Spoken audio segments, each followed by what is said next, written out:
क्या सच में हमारी धरती पर दूसरी दुनिया के लोग आ चुके हैं या ये मात्र एक अफवाह भर है? क्या सच में धरती के अलावा दूसरे ग्रहों पर भी जीवन संभव है या ये भी मात्र एक अफवाह भर है? क्या एलियंस सच में होते हैं? इन सभी सवालों के जवाब के साथ साथ आज हम आपको एक ऐसे अनोखे कीड़े से भी मिलवाने वाले हैं जिसके बारे में वैज्ञानिकों का कहना है कि ये कीड़ा कई सारे ग्रहों पर पाया जाता है। तो चलिए ज्यादा देर न करते हुए वीडियो की शुरुआत करते हैं। वैसे फ्रेंड्स, वीडियो में आगे बढ़ने से पहले हमारे चैनल इथोनम को अगर आपने अब तक सब्सक्राइब नहीं किया है तो इसे सब्सक्राइब जरूर करें और हाँ, इस वीडियो को लाइक करने के साथ साथ अपने व्यूज को कमेंट में लिखना ना भूलें। वीडियो को दोस्तों के साथ जरूर शेयर करें। साइंटिस्ट आए दिन इस बात की जांच पड़ताल करने की कोशिश में लगे रहते हैं कि उन्हें एलियन से जुड़ा कोई तो ऐसा सबूत मिले जिसके चलते वो दूसरी दुनिया के लोगों के होने का पक्के तौर पर दावा कर सके। एलियंस की खोज के चलते ही अमेरिकन गवर्नमेंट ने अभी हाल ही में एक रिपोर्ट जारी की जिसमें उन्होंने बताया कि एलियंस के धरती पर आने के अब तक कोई सबूत नहीं मिले हैं और धरती पर सबूत न मिलने के चलते साइंटिस्ट ने डिसाइड किया है कि वो अब किसी दूसरी सेंटोरी में जाकर लाइफ की तलाश करेंगे। जाहिर है जहाँ जीवन होगा वहाँ दूसरी दुनिया के लोग भी पाए जाएंगे। खैर, दूसरी दुनिया को छोड़ दें तो क्या आपको ये पता है कि धरती के लोगों के मन में पहली बार एलियंस का ख्याल कब आया था?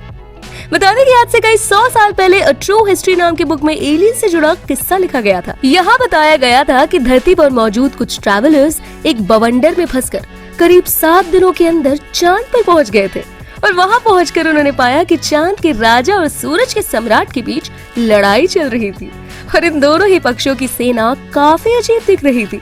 इसके अलावा धरती से कई यात्रियों ने बड़े बड़े गिद्ध के साथ साथ रखवाले घोड़े भी देखे। इस कहानी के ठीक 800 साल बाद जापान की एक किताब में भी कुछ इसी तरीके का जिक्र किया गया जिसमें बताया गया कि एक बांस काटने वाले इंसान को बांस के अंदर अजीब सी रोशनी दिखी।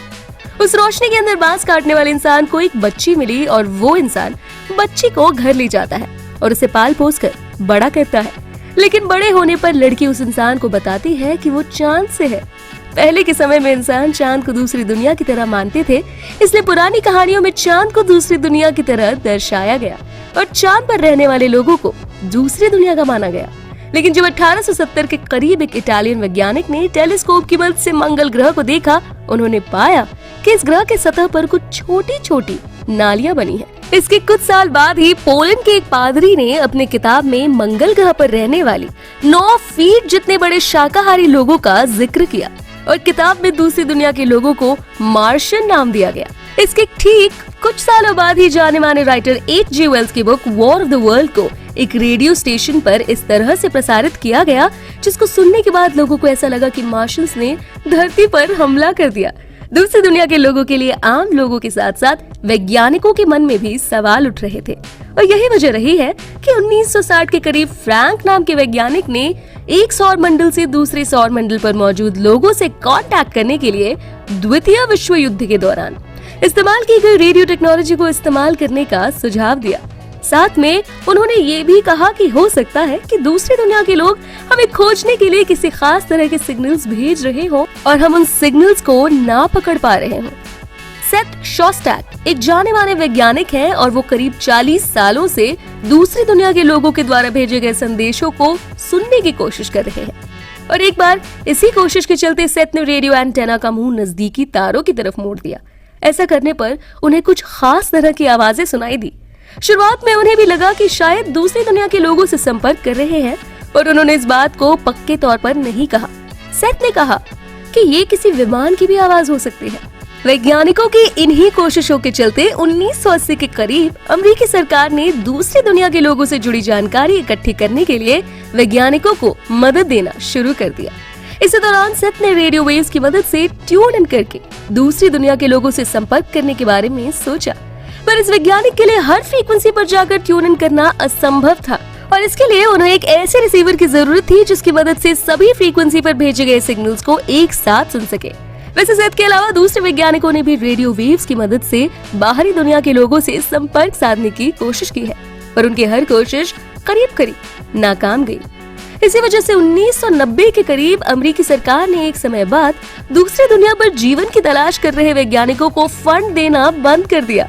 लेकिन इतना सब होने के बावजूद भी नासा हार मानने को नहीं तैयार थी और यही वजह रही है कि समय समय पर नासा के सलाहकार रहे डेविड, जो कि एक एस्ट्रोबायोलॉजिस्ट भी हैं, उन्होंने कई दूसरे ग्रहों की तलाश के लिए केपलर नाम के विमान को अंतरिक्ष में भेजा और इस विमान ने 90 की शुरुआत में ही कई छोटे बड़े ग्रहों की खोज की। बता दें कि 2009 में नासा के द्वारा अंतरिक्ष में भेजा गया यह विमान लंबे समय तक तारों के बीच मंडराता रहा। इस विमान का काम था कि तारों से आ रही रोशनी में हो रहे छोटे मोटे बदलावों पर नजर रखना। तारों की रोशनी में आए बदलाव का मतलब था किसी विमान और तारे के बीच से खास तरह की चीज का गुजरना। बता दें कि ये विमान करीब 9 साल तक अंतरिक्ष में रहा और इसने 2000 से भी ज्यादा नए ग्रहों की खोज की। इस बात से वैज्ञानिकों ने अंदाजा लगाया है कि सौर मंडल में करोड़ों ऐसे ग्रह हो सकते हैं जहां पर जीवन संभव हो सकता है और यहाँ पर दूसरे ग्रह के लोग मौजूद हो सकते हैं। और वैज्ञानिकों का इस बात पर भरोसा इस वक्त और ज्यादा बढ़ गया जब उन्होंने धरती पर टफ कंडीशंस के बावजूद एक्सट्रीमोफाइल नाम के एक अनोखे जीव को पाया।